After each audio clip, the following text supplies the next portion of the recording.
நீட்டு தேர்வுல அவன் உள்ளுக்குள்ள என்ன வச்சிருக்காங்கிறதா ரொம்ப முக்கியமானதாக இருக்கிறது. என்ன சொல்றாங்க நம்ம மாணவர்கள், நீங்க பரீட்சை எழுத போனீங்கன்னா உங்களுடைய சட்டையை கிழிக்கிறான், ஷூவை கழட்ட சொல்றான், கையில என்ன வச்சிருக்கீங்க கேட்கிறான், கம்மலை கழட்டுறான், ஹேர் பேண்டை கழட்டுறான். இதே மிகப்பெரிய ராணுவ தாக்குதலுக்கு தயாராகிற மாதிரி எல்லா வேலையும் செய்யறான். எதுக்கு செய்யறான்னா அதுக்கு ஒரு டிமாண்ட கிரியேட் பண்றான்.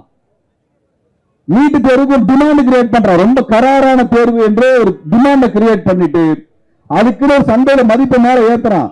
சாதாரண பரீட்சையெல்லாம் படிச்சிட முடியாது, பாஸ் பண்ணிட முடியாது, உங்களுக்கு கிடைக்கிறது சாதாரண விஷயம் இல்லைன்னு ஒரு மேல ஏத்துறான். தகுதியானவர்களை பத்தி தெண்டுல்கர் பேசியிருக்காரு.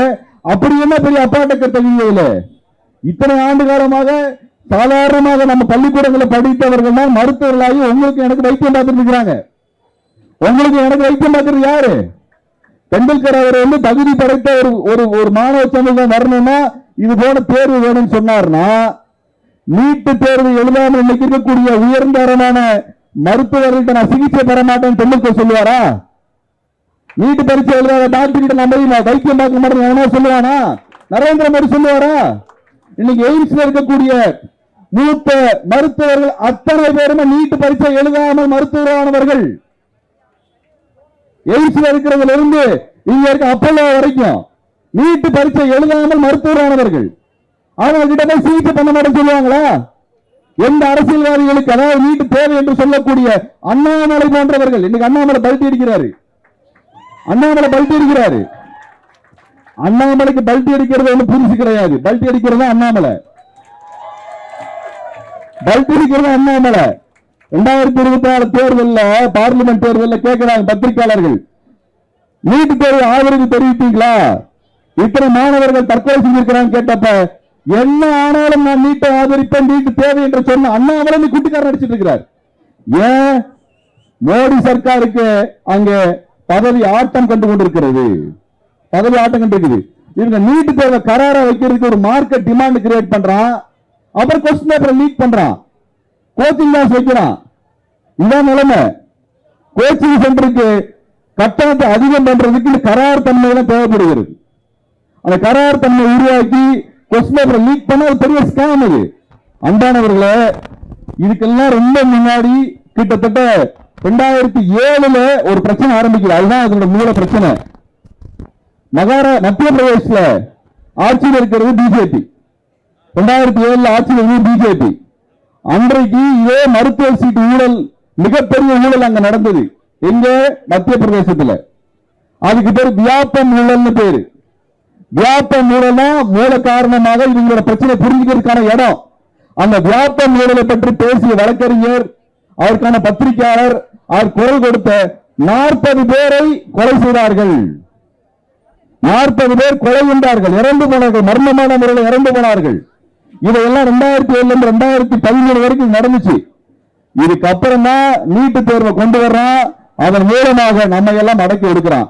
நம்ம கேட்க வேண்டிய கேள்வி ஒண்ணுதான் இருக்கு. நீட்டு பரீட்சை எழுதி பாஸ் பண்ணிட்டோம்னா நம்ம டாக்டர் ஆகிட முடியாது.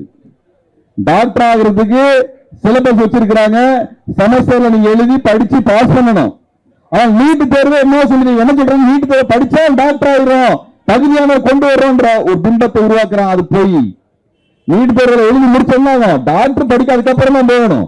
அதுக்கப்புறம் இதே சிலபஸ் தான், இன்னைக்கு என்ன சிலபஸ் இருக்கோ அதே சிலபஸ் தான் படிக்க போறான். இதே பரீட்சை தான் எழுத போறான். இதே செமஸ்டர் பாஸ் பண்ணி டாக்டர் ஆக போறான். அப்புறம் எதற்காக செய்யறான்? அதான் ரொம்ப முக்கியமானது. இதையெல்லாம் அவன் கட்டுப்பாட்டில் எடுத்துக்கிறதுக்கான வேலையா நடக்குது. அந்த வகையில் இதுக்கு எதிரான இதெல்லாம் நிறைய நீங்க பேசி கேள்விப்பட்டிருப்பீங்க, கேட்டிருப்பீங்க. இந்த போராட்டத்தில் பங்கெடுக்கிறது ரொம்ப முக்கியத்துவம் என்னன்னா, இத்தனை பேர் ஒன்னா வந்திருக்கிறோம். பல தலைவர்கள் வர்றாங்க, தோழர்கள் வர்றாங்க, செயல்பாட்டாளர்கள் வர்றாங்க, பல விஷயங்கள் எடுத்து சொல்றாங்க. நீங்க பொலிட்டிசைஸ் ஆகுறீங்க, அரசியல் வயப்படுறீங்க. இந்த தகவல் நீங்க உங்களுடைய நண்பர்களுக்கு சொல்றீங்க. இதுதான் அறிவான சமூகத்தை உருவாக்குவதற்கான நமக்கு கிடைச்ச வாய்ப்பு. அரசாங்கம் நம்ம ஏன் ஒண்ணு கூடுறதுக்கு அனுமதிக்க மாட்டேங்கிறான்? ஒண்ணு கூடுறதுக்கு அனுமதிச்சா நம்ம அரசியல் வயப்படுவோம், அரசியலை கற்றுக்கொள்வோம்.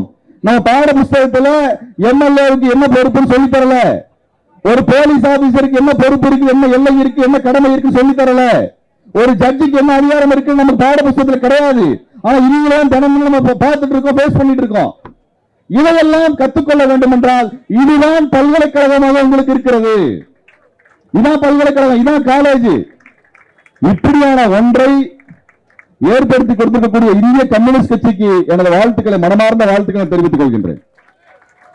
செய்திகளை உடனுக்குடன் தெரிந்து கொள்ள கீழ்கண்ட கேபிள் மற்றும் டிடிஎச் நெட்வொர்க்குகளில் எம்நாடு செய்தி தொலைக்காட்சியை காணுங்கள். பாதகம் செய்பவரை கண்டால் நாம் பயம் கொள்ளலாகாது பாப்பா.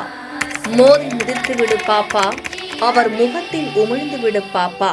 அண்மை செய்திகளை உடனுக்குடன் தெரிந்து கொள்ள இணைந்திருங்கள் எம்நாடு தொலைக்காட்சியுடன்.